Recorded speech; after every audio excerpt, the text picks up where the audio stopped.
हजरत अली ने फरमाया, शैतान कहता है सर, पर दुपट्टा के बगैर रहने वाली औरत मेरी बीबी है।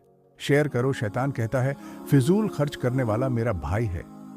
इमाम से पहले रुकू सजदा करने वाला मेरा बेटा है। मेहमान आने पर मुंह चिढ़ाने वाली औरत मेरी अम्मा है। बगैर बिस्मिल्लाह के खाना शुरू करने वाला मेरी औलाद है। अजान सुनकर नमाज को न जाने वाला मेरा बाप है। और जो यह बात किसी को बताए वो मेरा दुश्मन है, और जो न बताए वो मेरा दोस्त है। हजरत अबू हुरैरा व हजरत जाबिर रदियल्लाहु ताला अन्हुम से रिवायत है, सल्लल्लाहु के हुजूर अकरम ने इरशाद फरमाया, औरत से 4 चीज़ों की वजह से निकाह किया जाता है।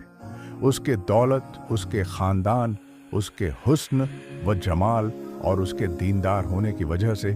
लेकिन तू दीनदार औरत को हासिल कर